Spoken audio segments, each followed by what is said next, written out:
गांव में एक बेवा औरत रहती थी। इसकी 2 बेटियां थीं। बड़ी बेटी बहुत बदतमीज और जद्दी थी, लेकिन छोटी बेटी नेक, नरम दिल और फरमानबरदार थी। माँ बड़ी बेटी को ज्यादा चाहती और सारा काम छोटी बेटी से करवाती। एक दिन माँ ने छोटी बेटी को कहा, जाओ कनवे से पानी ले आओ। लड़की घड़ा लेकर गई। जब वो पानी भर रही थी तो एक बूढ़ी औरत वहां आई। उसने प्यास बुझाने के लिए पानी मांगा।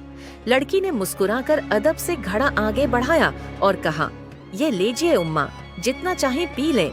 बूढ़ी औरत दरअसल एक परी थी। वो लड़की की नरमी और खिदमत देखकर खुश हुई और दुआ दी, बेटी आज से तुम्हारे मुंह से जो भी बात निकलेगी इसके साथ कीमती हीरे और जवाहरात भी गड़ेंगे।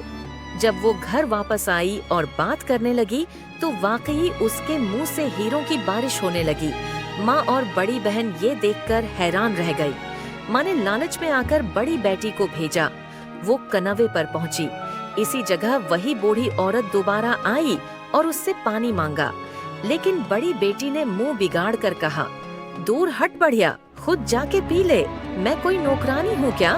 बूढ़ी औरत परी में बदल गई। फिर परी ने गुस्से में कहा, जाओ अब तुम्हारे मुंह से मेंढक और सांप निकलेंगे।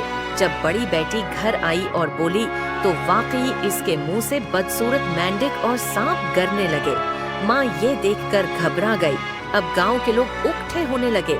सब देख रहे थे कि एक बेटी बात करती है तो हीरों की बरसात होती है और दूसरी के मुंह से गंदे मेंढक और सांप निकलते हैं। लोग छोटी बहन से मोहब्बत करने लगे और बड़ी बहन से दूर रहने लगे। आखिरकार माँ को अपनी लालच और नाइंसाफी पर शर्मिंदगी हुई। उसने छोटी बेटी से माफी मांगी और समझ गई कि असल दौलत हीरे नहीं बल्कि अच्छे अखलाक हैं। चैनल को सब्सक्राइब करें और कमेंट में बताएं कि परी ने सही किया।